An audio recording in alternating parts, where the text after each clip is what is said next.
तुला, वृश्चिक, धनु, मकर, कुंभ, मीन। बहुत बढ़िया। और किसी को भी याद है? हम बोले? हाँ बोलिए। आपका शुभ नाम? मेष, वृष, मिथुन, कर्क, कौन सिंह, बोल रहे हैं? नाम कन्या, बताएं। तुला। जी, नाम बताएं। विभूति नारायण तिवारी। हाँ जी, अब सुनाइए। मेष, वृष, मिथुन, कर्क, सिंह, कन्या, तुला, वृश्चिक, धनु, मकर, कुंभ, मीन। बहुत बढ़िया, बहुत बढ़िया। तो ऐसे बहुत सारे हमारे साथियों को राशियां याद हैं और बहुत से साथियों को आगे पीछे मतलब याद तो है, हो सकता है क्रम से ना हो। वो मेष के बाद मिथुन बोलते हैं, कर्क बोलते हैं, क्योंकि सभी को अपनी अपनी राशि तो मालूम होती है। ज्योतिष सीखने जा रहे हैं तो ज्योतिष एक विज्ञान है। अच्छा, मेरा एक क्वेश्चन है, ये जी 12 ही क्यों होती है, 14 क्यों नहीं होती, 10 क्यों नहीं होती? बिल्कुल, इसका समाधान अभी करते हैं, अभी करते हैं। क्वेश्चनों का समाधान भी होगा। मैंने आपको जो लिंक दिया है उसमें लिखा हुआ है कि लास्ट में सारे क्वेश्चनों का समाधान होगा, आप लिख के रख लीजिए। तो हमने कहा कि जब हमारा जन्म होता है तो उसके बाद हमें जैसे नाम मालूम पड़ता है। किसी ने कहा मेरा नाम प्रमेंद्र है तो वो बोले पाप कन्या राशि होती है। मेरा नाम संजीव है तो बोले साप कुंभ राशि होती है। तो राशि सबको मालूम है, लेकिन क्रम से नहीं मालूम। और ज्योतिष एक विज्ञान है और क्रमबद्ध ज्ञान को ही विज्ञान कहते हैं। विज्ञान क्या है? जो क्रमबद्ध ज्ञान। बहुत सारे लोगों को ज्योतिष आता है, आप लोगों में से कई लोग ऐसे होंगे जिनको ज्योतिष आता है, लेकिन क्रमबद्ध नहीं आता। उन्होंने कभी कहीं से कुछ पढ़ लिया, कभी कहीं से कुछ पढ़ लिया। तो हमारे यहाँ आई क्लास में आकर के आपको क्रम से पढ़ाया जाएगा कि पहले ये, इसके बाद ये, इसके बाद ये, इसके बाद ये। तो राशि आदि के क्रम में भी आपको मेष से मीन तक राशियों को क्रम से याद करना है। मेष, वृषभ, मिथुन, कर्क, सिंह, कन्या, तुला, वृश्चिक, धनु, मकर, कुंभ, मीन। इस क्रम में आपको वो याद रखना चाहिए। अब राशियां अगर 12 हैं तो 12 राशियों को 27 नक्षत्रों में भी विभाजित किया गया है। अर्थात हमारे जो नक्षत्र होते हैं वो 27 होते हैं। पहला नक्षत्र जो होता है वो अश्विनी होता है। अंतिम नक्षत्र जो है वो रेवती होता है। आप में से किसी को नक्षत्र मालूम है, याद है? क्योंकि ज्योतिष सभी लोग पढ़ रहे हैं पहले से और यहाँ हमारे सर पास मैं बोलूं? जी बोलिए। Sir Ashwini sorry sir, Ashwini, भरणी, आद्रा, कृतिका, मृगशिरा, अचलेशा, पूर्वा फाल्गुनी, उत्तरा फाल्गुनी। आपका शुभ नाम? हाँ जी, अनीता जोशी। अनीता जी, आपको नक्षत्र तो याद है। मैंने अभी एक ही बात कही थी कि क्रमबद्ध ज्ञान को ही विज्ञान कहते हैं। आपको क्रम से याद नहीं है, लेकिन अच्छा है कि आपको नक्षत्र याद है। आप उनको क्रम से कर लेंगी तो आपके लिए बहुत अच्छा जल्दी हो जाएगा, क्योंकि आपको जल्दी हो जाएगा, आपको पहले से याद है। और किसी को याद है क्या? जी, और किसी को याद है 27 नक्षत्र? कभी सुना है कि नक्षत्र 27 होते हैं? जी जी गुरुजी। हाँ, तो नक्षत्रों की भी एक टेबल देंगे हम आपको, उनको आपको याद करना है। अश्विनी, भरणी, कृतिका, रोहिणी, वृषा, आर्द्रा, पुरुषु, पुष्य, आश्लेषा, मघा, पूर्वा, भानु, मित्रा, भानु, हस्त, चित्रा, स्वाति, विशाखा, अनुराधा, ज्येष्ठा, मूल, पूर्वाषाढ़, उत्तराषाढ़, श्रवण, ज्येष्ठा, शतभिषा, पूर्वाषाढ़, उत्तराभाद्र, रेवती। एक श्वास में बोलना है, ठीक है? ये प्रतियोगिता होगी अगले संडे को और जो जीतेगा उसको इनाम भी मिलेगा। तो देखेंगे कौन 27 नक्षत्रों को एक श्वास में बोल के सुनाएगा।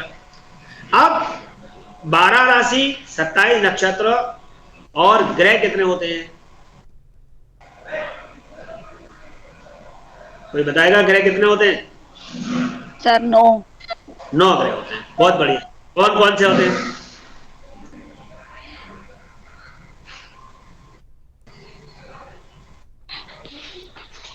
ग्रह बताइए कौन कौन से होते हैं 9?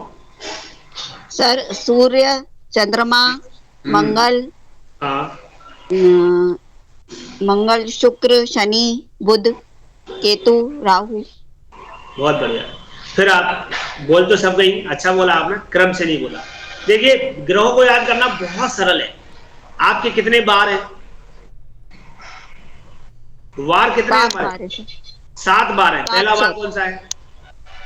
रविवार, रविवार। रवि को सूर्य कहेंगे, सोमवार को चंद्रमा कहेंगे, मंगल को बुध कहेंगे, सॉरी मंगल को मंगल कहेंगे, बुध को बुध कहेंगे, गुरु को गुरु कहेंगे, शुक्र को शुक्र कहेंगे, शनि को शनि कहेंगे। केवल रविवार को आप सूर्य चंद्र बना लीजिए। 7 ग्रह तो 7 बार हो गए। अब 2 बचे, वो कौन है? 2 राहु केतु। तो आप ऐसे बोल सकते हैं बिल्कुल क्रम से कि सूर्य, चंद्र, मंगल, बुध, गुरु, शुक्र, शनि, राहु, केतु। बड़ा इजी है। हम मैंने कहा ज्योतिष हमारे जीवन में पहले से है, हमें मालूम नहीं है, बस उसको जगाने का काम हम आपके साथ करेंगे कि आपको सब मालूम है।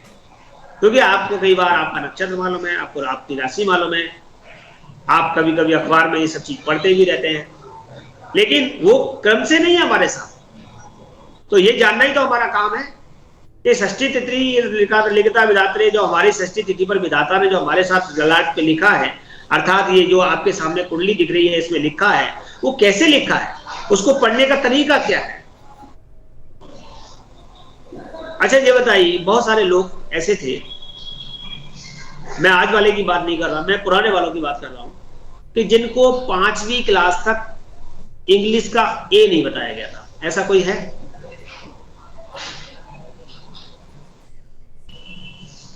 नहीं आपको उसमें? हाँ है। नहीं हमें नहीं बताया। बिल्कुल बिल्कुल, क्योंकि पहले जो इंग्लिश प्रारंभ होती थी वो 6वीं क्लास से प्रारंभ होती थी। हाँ जी। तो जब हमारे पास आपके सामने जब 6वीं क्लास में इंग्लिश आई, A B C D E F G जो भी था, तो आपने सुन तो रखा था कि ए बी सी डी कहाँ गई थी, मम्मी के यहाँ पे सो रही थी, कुछ जो भी कविता विधा सुनाते रहते हैं तो अपन सुनते रहते हैं, लेकिन आपको क्रम से मालूम ही नहीं था कि ये एबीसीडी का फॉर्मूला क्या है, ये बनेगी कैसे, फिर इससे स्पेलिंग कैसे बनेगी, फिर इससे पूरे जो वाक्य कैसे बनेंगे। लेकिन जैसे ही आप 6वीं क्लास में आए और उसमें क्लास में आपको बताया गया कि A B C D E F G H I J K, वो आपको क्रम बताया गया, फिर उनको जोड़ना सिखाया गया, फिर और आज आप फर्राटी की इंग्लिश बोलते होंगे। क्यों? क्योंकि आपने उसको क्रमबद्ध तरीके से सीखा। 5वीं 6वीं 7वीं 8वीं क्लास में आपने क्रमबद्ध तरीके से सीखा। आ ई यू ए का जो हमने छत्र ज्ञान तक सीखा, उसको क्रम से सीखा। अगर हमने क्रम से सीखा तो हमें वाक्य बनाना आ गया, सेंटेंस बनाना आ गया, कहाँ कॉमा लगेगा, कहाँ बंद होगा, कहाँ विराम होगा, कहाँ पूर्ण विराम होगा, हमने सीखा और सीखने के साथ हमें समझ में आया। ऐसे ही ज्योतिष के क्षितिज में, ये जो क्षितिज मंडल पर आपके सामने नक्शा दिख रहा है, ये कोई कठिन नहीं है। इसको आप जैसे आपने अंग्रेजी सीखी, जैसे आपने हिंदी सीखी, जैसे आपने अन्य कोई विधा सीखी, जैसे आपके सामने प्रारंभ में मोबाइल था और आपको मोबाइल चलाना नहीं आता था, लेकिन आज मोबाइल के सारे फंक्शन आपने सीख लिए, उसी प्रकार से इसको भी आप 6 महीने के अंदर, 6 महीने छोड़ो, आप 1 महीने के अंदर इसको समझने लगेंगे अच्छे से। और 6 महीने और साल भर बाद तो आप लोगों को बताने लगेंगे कि तुम्हारी कुंडली में यहाँ पर ये बैठा है। और साल भर बाद तो हो सकता है आप में से कोई एक आध धुरंधर ज्योतिषी के रूप में बोलने भी लगे, कोई बड़ी बात नहीं है। हमारे यहाँ तो 6 महीने में बोलने लगते हैं लोग, 6 महीने का बच्चा चलने लगता है, आप सबको मालूम है, और आप भी चलने लगेंगे। अभी तो हमने देखा कि जब बालक पैदा होता है तो प्रारंभ में तो वो जैसी गर्दन रख दो वैसा ही रहेगा, लेकिन वो कुछ दिन बाद, 15 दिन बाद, 1 महीने बाद वो अपनी गर्दन भी हिलाएगा, पेट के बाहर चलने भी लगेगा। तो यही सब आप लोगों के साथ भी होने वाला है कि बहुत जल्दी जल्दी फिर हम आपको पकड़ेंगे, आप नहीं पकड़ेंगे हमें, आप हम पकड़ेंगे, अरे भाई भागो नहीं, ये पहले ये समझ लो। तो वही सब हमारे साथ होगा। तो आइए हम देखें कि हमें 12 राशि याद करनी है, 27 नक्षत्र याद करने, लेकिन वो 12 राशियों का प्रयोजन हमारे इस कुंडली में यानी आकाशीय क्षितिज में भाव में कैसे होगा। यानी कि जो काल पुरुष है उसका ये शरीर है पूरा, ये यहां से चालू होगा, इस तरीके से ये शरीर है, और ये शरीर इस तरीके का ये चलता जाएगा।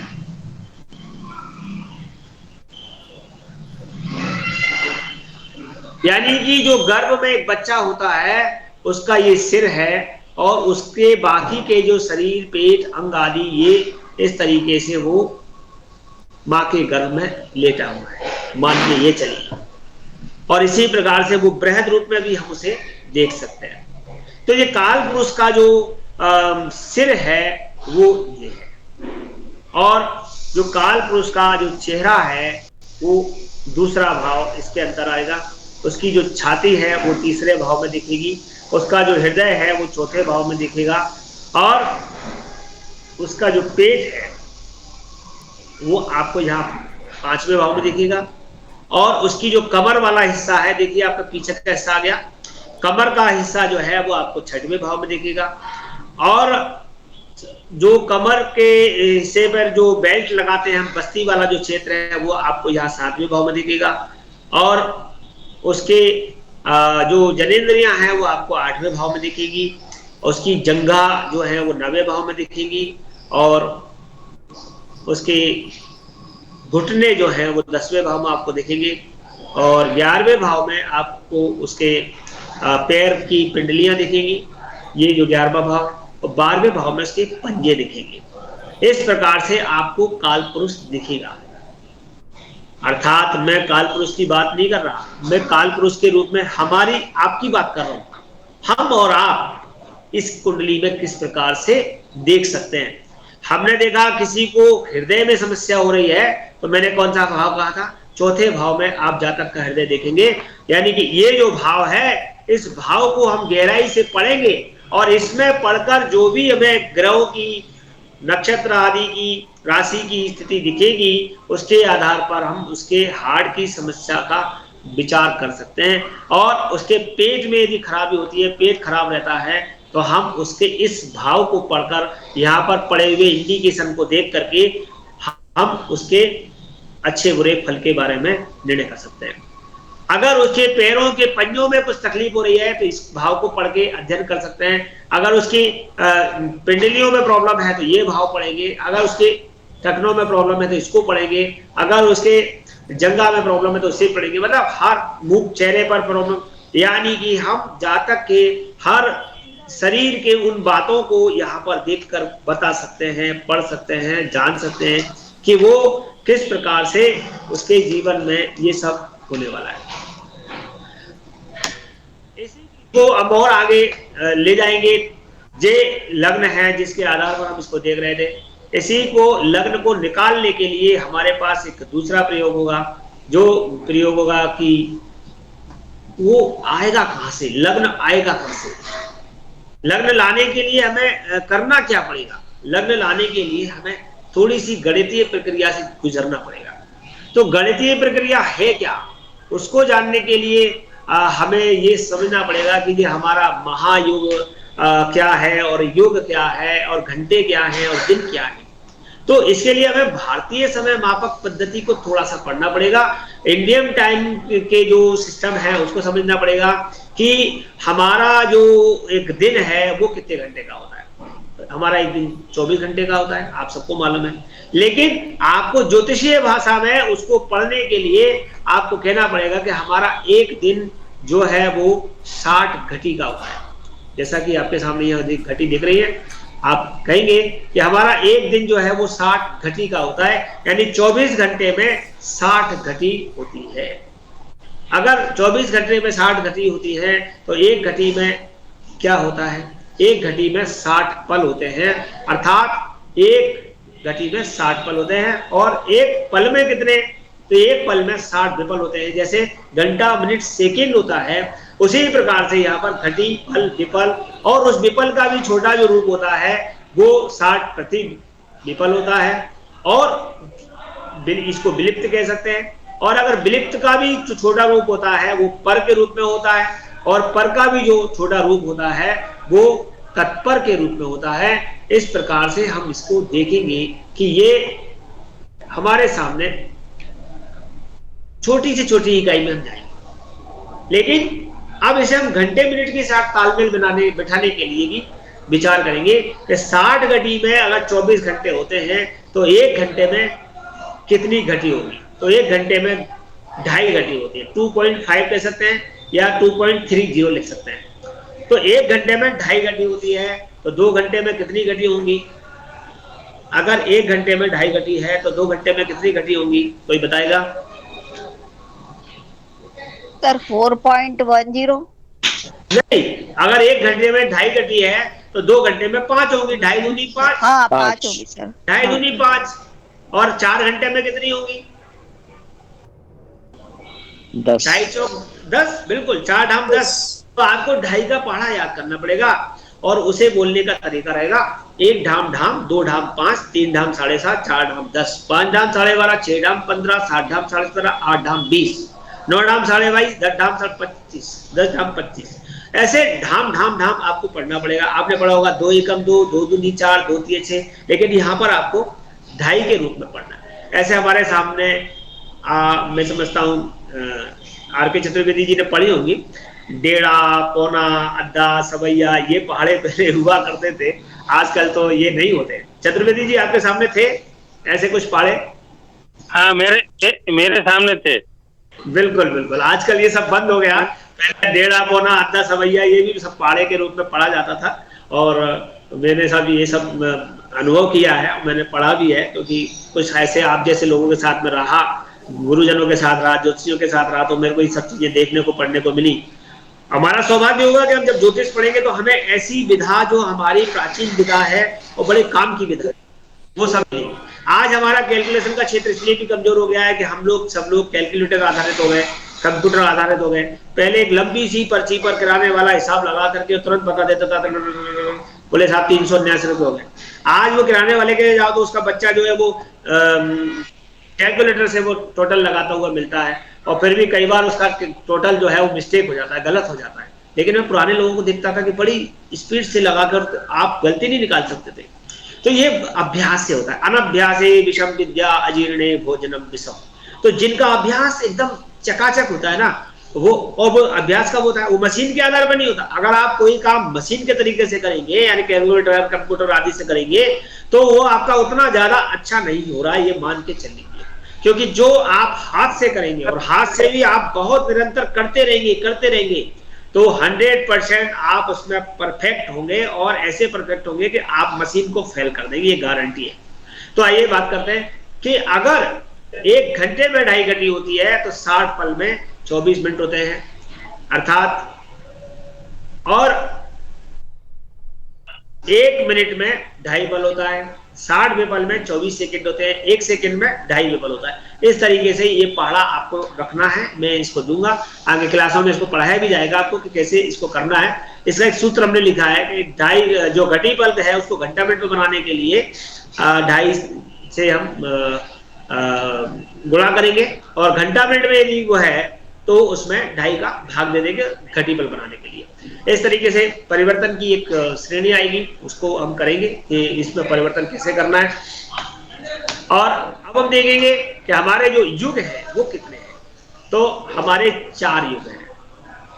प्रथम युग जो है वो सतयुग है, और दूसरा युग जो है वो त्रेता है, और तीसरा युग जो है वो द्वापर है, और चौथा युग जो है वो कलयुग है। तो अभी हम कौन से युग में जी रहे हैं? अभी हम सब लोग कौन से युग में जी रहे हैं? कलयुग। सर कलयुग में। बिल्कुल कलयुग में जी रहे हैं। तो कलयुग का जो प्रमाण है वो कितना है? सबसे पहले यहां से चलेंगे, हम नीचे से ऊपर चलेंगे। कलयुग का जो प्रमाण है वो 4,32,000 वर्ष है।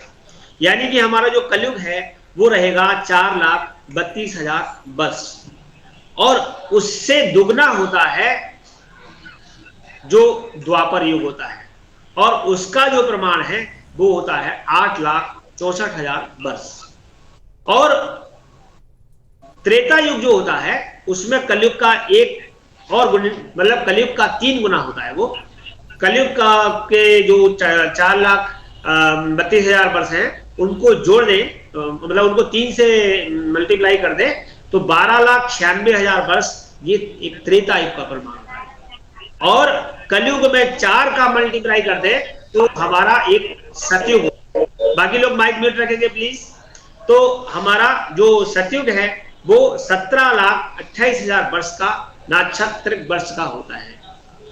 और इन सबको मिला दें तो 43,20,000 नक्षत्रिक वर्ष में 43,20,000 ये एक महायुग होता है।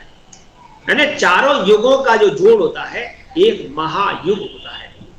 और एक महायुग जैसे 1,000 महायुग जब मिल जाते हैं, यानी 4,32,000 जो महायुग का एक प्रमाण है, ऐसा हमारे सृष्टि में 1,000 बार जब रोटेट होता है तब वो एक कल्प बन जाता है। और जब वो एक कल्प बन जाता है तो वह एक कल्प ब्रह्मा का आधा दिन होता है। जब 2 कल्प मिल जाते हैं तो वह ब्रह्मा का एक संपूर्ण दिन होता है। अर्थात ब्रह्मा का जो एक दिन है वो एक कल्प का है, और एक रात्रि है वो भी एक कल्प की है। अर्थात 1,000 महायुग का ब्रह्मा का दिन होता है और 1000 महायुग का ही ब्रह्मा की रात्रि होती है। और तो ब्रह्मा का वर्ष तो 720 कल्पों का ब्रह्मा का वर्ष होता है। तो ब्रह्मा की आयु कितनी है? तो ब्रह्मा की आयु 1000 महाब्रह्म वर्ष होती है।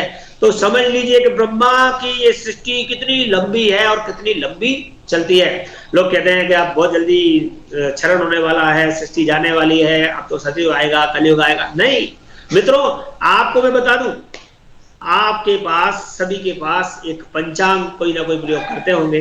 उस पंचांग में जैसे कि निर्णय सागर या काशी बनारस पंचांग, बहुत सारे पंचांग हैं, उसमें ये लिखा हुआ है कि अभी हम कौन से युग में चल रहे हैं, मतलब वर्ष में चल रहे हैं, युगाब्द, युग के अनुसार कितने वर्ष हमारे बीत गए। तो उन्होंने कहा कि कलयुग के जो 4,32,000 वर्ष हैं, कलयुग के 4,32,000 जो वर्ष है उसका 1/4 यानी 1/4 85,000 वर्ष पहले हम उसके एक चरण को जिए। कलयुग का पहला चरण चल रहा है, अर्थात 85,000 वर्ष के अंदर चल रहे हैं हम, और उसमें से अभी मात्र निकले हैं 5,000, उसमें से अभी निकले मात्र इस समय 5,119 वर्ष मात्र। यानी कि भगवान कृष्ण जब से गए हैं तब से अभी तक मात्र 5,119 निकले हैं। तो समझ लीजिए 85,000 में से मात्र 5,000 निकले हैं। कलयुग का पहले चरण का ही अभी 80,000 वर्ष पड़े हुए हैं, युगाब्द पड़े हैं। इसके अलावा 3 चरण अलग पड़े हैं। तो कलयुग की तो ये प्रारंभिक श्रेणी है। और लोग कह देते हैं कई बार ऐसी बुरी बुरी घटनाएं हो जाती, तो अरे भैया महाकलयुग आ गया, अब तो आदमी आदमी को खाने को दौड़ रहा है, कोई किसी को नहीं देखा। अभी तो हुआ ही क्या है, अभी तो हमने देखा ही क्या है, देखने के लिए अभी बहुत कुछ बाकी है। तो मैं बात करता हूं सतयुग की। सतयुग कैसा होता है?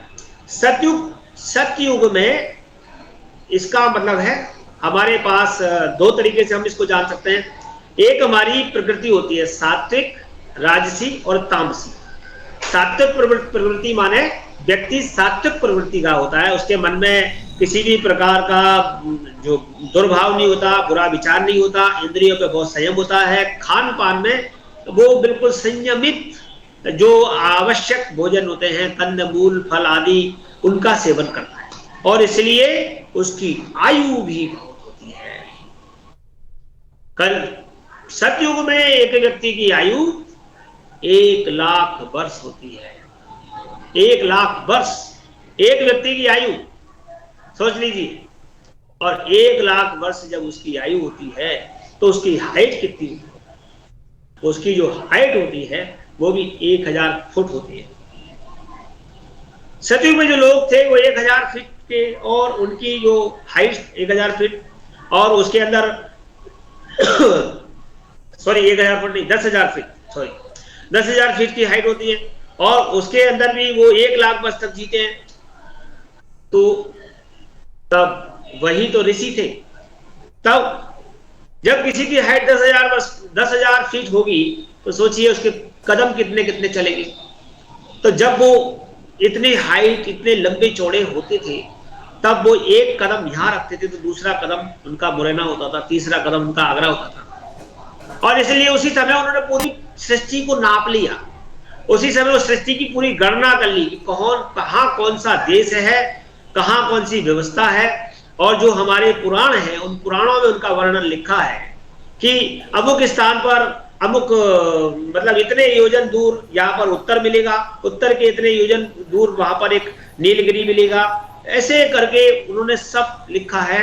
और मैं एक बार श्रीमद् भागवत में भूगोल अध्याय पढ़ रहा था, उसमें लिखा कि यहाँ पर उत्तर हिमालय के और 2 लाख योजन दूर पर एक जो स्थान है वहां पर नील कमल पाए जाते हैं, नीले नीले कमल पाए जाते हैं। एक दिन अखबार में उसका चित्र मैंने देखा, जब मैं पढ़ रहा था तो वही चीज अखबार में, जब वो लास्ट पेज पर वो चीज भास्कर वगैरह में आती है, तो उस दिन मैंने वही चीज देखी। मैंने कहा बताइए, जो मैं कल पुस्तक में पढ़ रहा था वो मेरे सामने आज दिख रहा है, और गूगल सर्च से उन्होंने लिया था क्या था, और सेम वही दृश्य उसमें दिखा तब मैंने कहा कि हमारे ऋषि, जिस समय लोग कहते हैं कि आज तो हम चलो गूगल सर्च कर लेते हैं, प्लेन से चले जाते हैं और बहुत सारी तरीके से चले जाते हैं, लेकिन वो तो उनके पास क्षमता थी, उनके पास वो सतयुग में जीते थे, उनके पास हवा पानी आदि बहुत अच्छा था, उनके पास आयु बहुत थी और उस आयु में वो तपस्या करते थे। तो आपने कभी उसमें पढ़ा, हिरण्याक्ष ने 5000 वर्ष तक तपस्या की और ब्रह्मा जी प्रसन्न हो गए। हमने कहा 5000 वर्ष तक तपस्या की तो या तो व्यक्ति 100 वर्ष में जैसे जाम हो जाती। इसका मतलब वहां पे आयु का प्रमाण हमारे पुराण बताते हैं कि आयु बहुत हुआ करती थी और हाइट भी, पर्सनैलिटी भी अच्छी होती थी।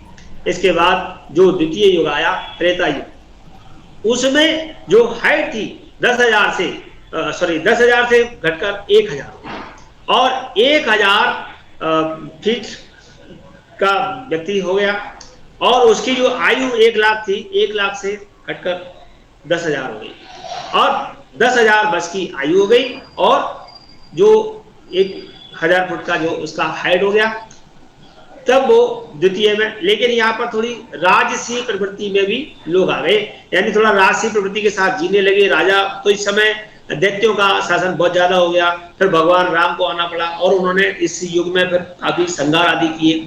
तो राम जी की कहानी आप लोगों को सबको मालूम है। तो उस समय भी राम, अब सोचिए कि भगवान राम यहाँ से पैदल चलते चलते श्रीलंका तक पहुंच गए, कोई उन्होंने साधन नहीं लिया था। तो आज हमसे कोई कहे कि पैदल चलते चलते श्रीलंका पहुंच जाओ, तो हम लोगों को तो बहुत ज्यादा कष्ट होगा, क्योंकि हम लोग तो घर से बाड़े तक जाने में भी सोचते हैं कि यार पैदल बाड़े तक कैसे जाएंगे। लेकिन भगवान राम यहाँ से सीधे चित्रकूट पहुंच गए। चित्रकूट के बाद जो जो वर्णन उसमें आए हैं वो रामायण में आपने पढ़े हैं और वो लंका तक पहुंच गए। और कहीं वो सीता जी का स्थान बिहार में बता दिया, कहीं कुछ बता दिया, मिथिला बता दी, और मिथिला से अयोध्या। तो कैसे लोग आते रहे होंगे, कैसे लोग जाते रहे होंगे। अर्थात उनके पास एक हाइट थी, उनके पास एक उम्र थी, उनके पास एक उस प्रकार के संसाधन थे जिससे वो ये सब कर पाते थे।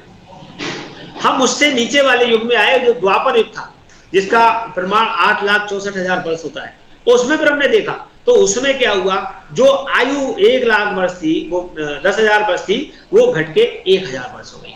1,000 वर्ष की आयु हो गई और उनकी जो हाइट थी तो वो 100 फीट हो गई, 100 फीट की हाइट हो गई।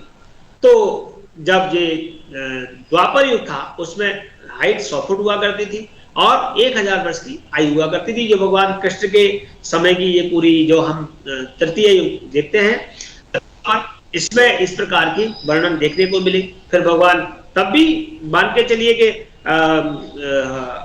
जो 100 वर्ष, 1,000 वर्ष कम नहीं होते हैं और जो आपको हाइट मिली है वो भी कम नहीं होती, 100 फीट। उसके अलावा भी लोगों ने काफी अपना वो किया। इसके बाद हमारे पास कलयुग आया और लोगों की हाइट हो गई 10 फीट मैक्सिमम। आपको 10 फीट की आदमी मिल जाएगी, मैक्सिमम 10 फीट हाइट हो गई प्रारंभ में, और आयु हो गई 100 वर्ष।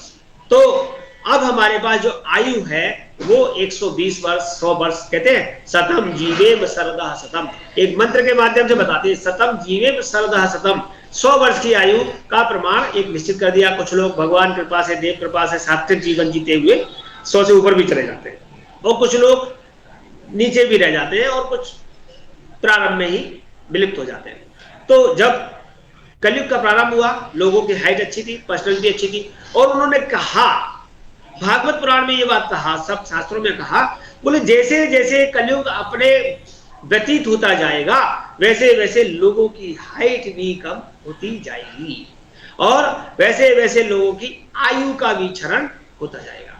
तो ऐसा वर्णन मिलता है कि जब गाय के स्तनों का पान करना हो, गाय के स्तनों का पान, गाय का दूध पीना हो अपने मुख के द्वारा, तब उस पर सीढ़ी लगाकर व्यक्ति चढ़ेगा। ये कलयुग के अंत में ऐसा होगा। अर्थात एक व्यक्ति की जो हाइट होगी वो एक गिलास की हो जाएगी, ऐसा शास्त्र प्रमाण है। मैं नहीं कह रहा, लेकिन देखिए, और हम देख रहे हैं कि पहले से लोग बहुत घट गए हैं, बहुत लोगों की हाइट घट गई है। जो हम पुरानी हाइट्स देखते थे, अब धीरे धीरे हाइट्स 5-6 फुट मिलती है।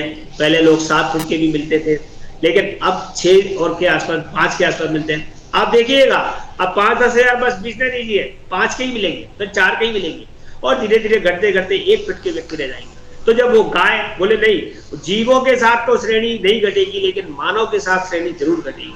तो ऐसा उसमें कल्कि अवतार के रूप में जब भगवान की बात आई है तो वहां पर यह बात कही गई है कि वो सीढ़ियों पर चढ़ करके गऊ के स्तनपान करेगा। ऐसा वर्णन निश्चित ही कलयुग की समाप्ति पर आप सभी को हमको देखने को मिलेगा। तो आज हमने जो बात की वो हमने आपसे कही कि हमारे युग कितने हैं और युगों को हम समझेंगे कैसे, लेकिन उन युगों में जो हम कलयुग में जी रहे हैं वो कलयुग अभी तो निकला ही नहीं, अभी तो उसका 5000 वर्ष ही निकला है। तो अभी हमारे पास देखने के लिए बहुत कुछ है और इस देखने के प्रारंभ में ही हम ये देख रहे हैं कि इतना ज्यादा छल छलावा बढ़ गया है, इतना ज्यादा हमारे साथ महामारी प्रकोप आदि बढ़ गया है कि प्रतिदिन हम भयभीत रहते हैं। और हम एक चीज से भयभीत नहीं रहते, हर चीज से भयभीत रहते हैं। हम महामारी से भयभीत रहते हैं, हम अपने जीवन को लेकर भयभीत रहते हैं कि हमारे जीवन में आगे क्या होने वाला है, उन्नति अवनति को लेकर के, आजीविका को लेकर के, शिक्षा को लेकर के, संतान को लेकर के, पति पत्नी के व्यवहार को लेकर के, और यहाँ तक कि हमारा जो धन है बैंक आदि में जो जमा है उसको लेकर के भी भयभीत रहते हैं कि कब सरकार की बैंक में डूब जाए तो कहीं हमारा पैसा न डूब जाए, जैसे तैसे आपने संग्रह किया। तो ये जो अब जब ऐसा सब होने लगता है, इस प्रकार के भय में सताने लगते हैं, दाम्पत्य में तनाव आने लगते हैं, संतान के द्वारा घरेलू झगड़े, रोग, बीमारी, परेशानी, तो हम किसी ज्योतिषी को तलाशते हैं, ज्योतिषी के पास जाते हैं और वह ज्योतिषी आपके पैनिक होने का फायदा उठा सकता है।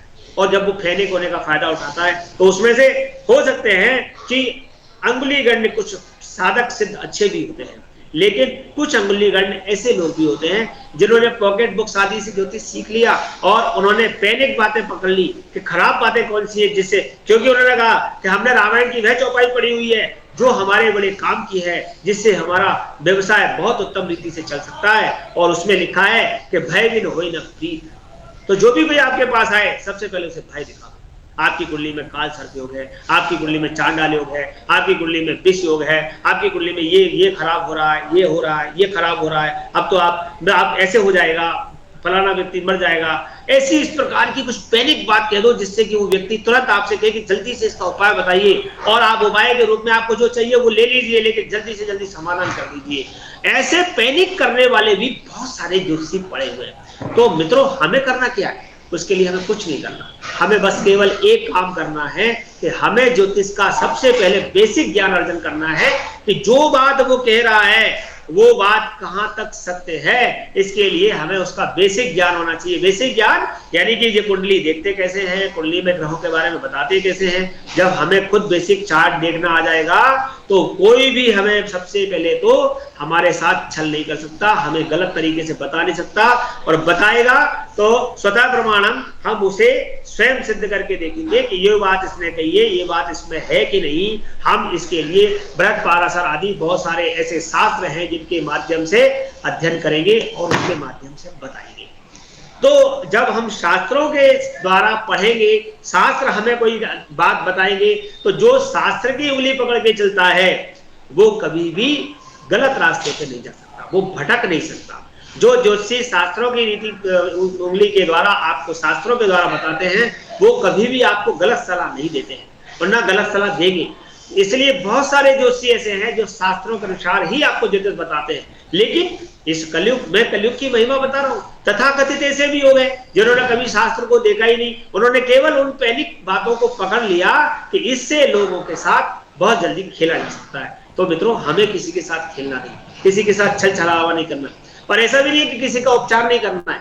अगर किसी की कुंडली में वाकई में कोई समस्या है तो उसका निदान भी करना है, और हमारी कुंडली में भी अगर कोई समस्या है तो उसका भी निदान करना है। उसके निदान के संबंध में भी बातें शास्त्रों में कही गई है कि वह निदान कैसे हो सकते हैं, और निदान करने के लिए बहुत अच्छी अच्छी बातें हैं, बहुत अच्छे अच्छे समाधान सूत्र हैं। हम आगे पढ़ते जाएंगे और उन समाधान सूत्रों को समझते जाएंगे, लेकिन सबसे पहले हम समझेंगे कि ज्योतिष है क्या, इस कुंडली को देखा कैसे जाता है, इसके अंदर जो राशि, नक्षत्र, ग्रह, भाव, इनका हमारे जीवन में इनको पढ़ने का तरीका क्या है। तो आप आए ज्योतिष प्रवीण में, और जब आप ज्योतिष प्रवीण में पढ़ रहे हैं तो सनई कल ही मैंने आपको बताया था कि हम आपको छोटे पौधे की तरह सिंचित करेंगे। हर क्लास में आपको एक नई बात कहेंगे और आपके साथ जो आपको होमवर्क देंगे उसको आपको करते रहना। तो आज के लिए इतना होमवर्क है कि आप 27 नक्षत्रों को याद कर लीजिए, 12 राशियों को याद कर लीजिए और 9 ग्रहों को याद कर लीजिए क्रम से। इसके अलावा अब हम जब अगली क्लास में मिलेंगे तो आपको हम बहुत सी बातें बताएंगे। आज के लिए इतना। लेकिन अभी मेरी क्लास बराबर हो गई, आपको किसी को कोई प्रश्न करना है तो पूछ सकते हैं। किसी के मन में कोई प्रश्न है? कौन बोल रहे थे कि 12 राशियों को 12 में क्यों विभाजित किया है? किसने पूछा था? जी शुभ नाम? वरुण शिवरे। देखिए 12 राशियों में क्यों विभाजित किया, ये आपको थोड़ा हम जब खगोल में ले जाएंगे तब आपको पता चलेगा। जो हमारा ये भचक्र है, ये जो हमारा भचक्र माने कि जो एक ये गोला जो हमारा सिंबल जो बना होता है वो 360 डिग्री का भचक्र होता है, 360 डिग्री का। और उसके लिए जो अंतरिक्ष में जब देखा गया, क्योंकि देखिए हमारे ऋषियों ने अंतरिक्ष में सब कुछ पहले से देख लिया था और उसके 12 खंड किए। 12 खंड माने जब उसको मैं आपको कैसे बताऊं कि एक मिनट में बताता हूं।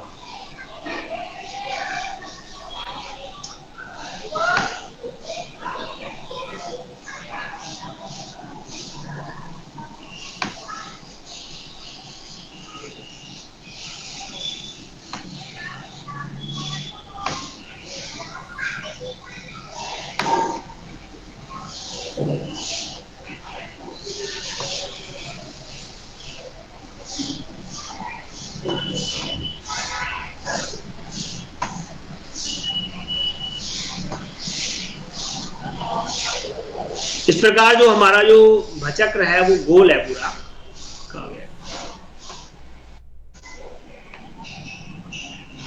ये पूरा एक गोला है, ये पूरा हमारा भचक्र है।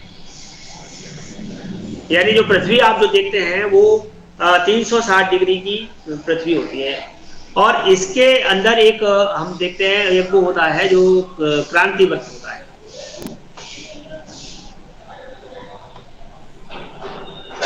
जो क्रांति वृत्त है वो इसके अंदर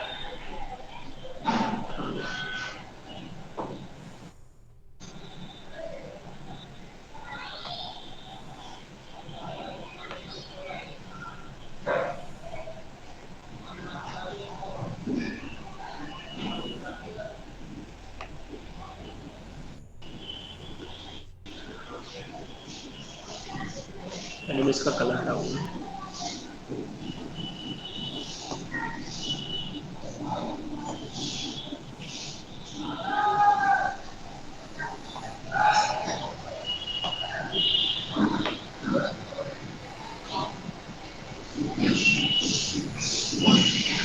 ये क्रांति वृत्त होता है, यानी पूरी पृथ्वी पर ये 9 डिग्री का एक ये क्रांति वृत्त है। यहीं पर केवल राशियां हैं और ग्रह हैं, ठीक है। इनके ऊपर इनके जो विभाजन हुए हैं, जहां पर हमने आकाश मंडल को दर्शन किया, सूर्य के मतलब अंतरिक्ष को जब देखा गया तो उसमें इस प्रकार से ये 12 खंड देखने को मिले और वहां पर 12 खंडों में 12 सिंबल भी मिले। वो सिंबल जो थे वो जो सिंबल 12 राशि के रूप में वर्णित हुए, जहां से हमारा एक संवत प्रारंभ होता है। आपको मालूम है किसी को संवत का प्रारंभ होता है? नहीं। हाँ, संवत प्रारंभ होता है विक्रम संवत चैत्र शुक्ल प्रतिपदा से। तो जब हमारे सूर्य जब 0 डिग्री पर होते हैं, यानी सूर्य बिल्कुल मेष साइन पर होते हैं, जो हमारा ये मान के चलिए ये मेष साइन है। ये यहाँ पर एक मेष साइन माना, मेष माने क्या होता है कोई बताएगा?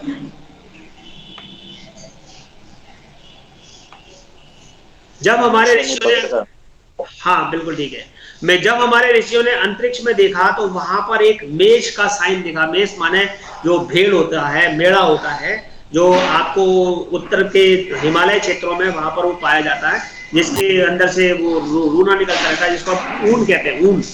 ऊन जो निकलती है वो इसमें से ही निकलती है, मेष में से।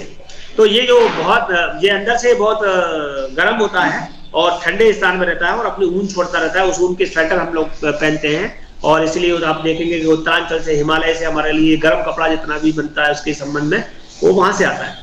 तो ये मेष का जो सिंबल वहां पर देखा, आप खुद अंतरिक्ष में गूगल के द्वारा आप देख सकते हैं, उस नक्शे को भी हमने पिछली क्लास में दिखाया था। ये यहाँ पर मेष का साइन दिखेगा और उसके बाद जब जैसे जैसे देखा गया, आप कभी कभी आकाश की ओर देखते होंगे, आपको लगता होगा कभी हाथी का साइन दिख रहा है, कभी घोड़े का, बादलों के द्वारा, लेकिन वो एक्चुअल साइन नहीं है। लेकिन अंतरिक्ष के जो क्रांति वृत्त है उस पर इस प्रकार की साइन दिखे, 12 साइन दिखे।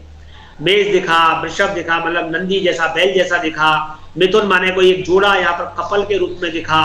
ऐसे वहां पर जो साइन दिखे तो केवल 12 साइन दिखे थे। तो 12 साइन दिखे थे तो उन्होंने कहा ये 12 जो साइन है, ये 12 साइन इस बात को इंडिकेट करते हैं क्रांति वृत्त पर कि ये 12 साइन इसको प्रभावित कर रहे हैं, इस पृथ्वी को प्रभावित कर रहे हैं, यानी हमको प्रभावित कर रहे हैं, हमारे ऊपर उनका प्रभाव है। तब उन 12 साइनों के लिए इस प्रकार से एक बात आई कि उनको कैसे विभाजित किया जाए। तो विभाजित करने के लिए हमने कहा कि हमारे जो हमारा ये चक्र है ये 360 डिग्री का है, तो हमने 360 डिग्री को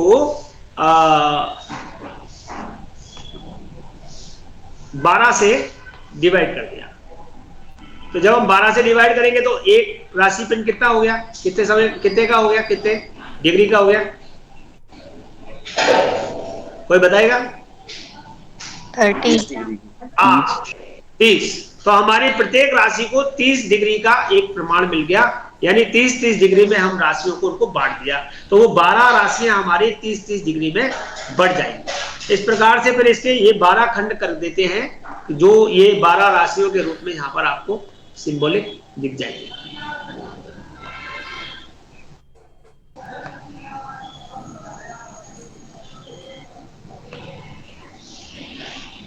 ऐसे करके इनके 12 खंड हो जाएंगे।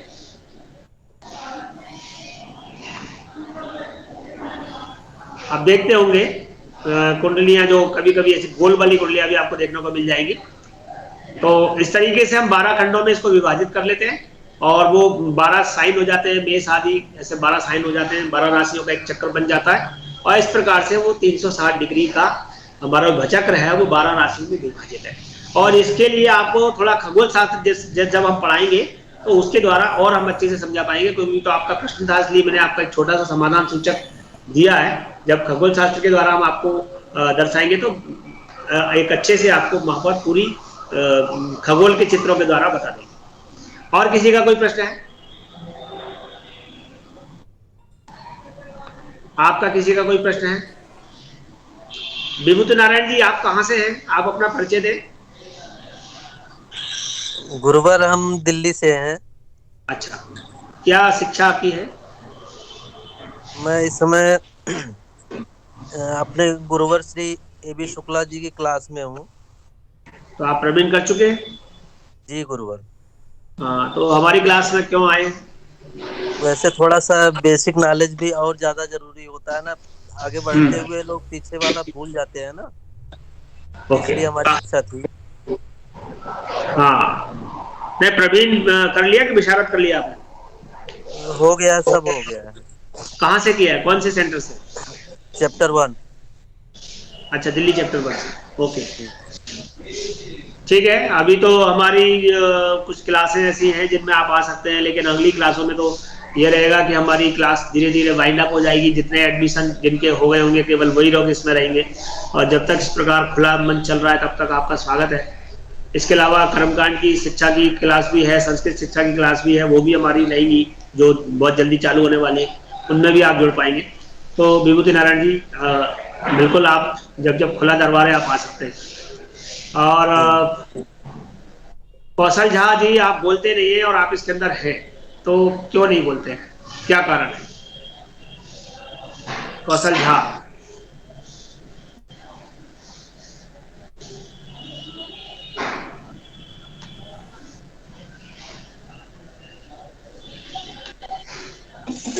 भैया अगर बोलते नहीं है तो आपको अगली बार से हम इसके अंदर घुसने नहीं देंगे, ऐसा कुछ आपके लिए प्रतिबंध लगा देंगे कि आप इसमें घुसे नहीं। और अन्यथा अगर आपको पढ़ना है, आपके हमारे साथ जुड़ना है, तो प्लीज आप अपना परिचय दें।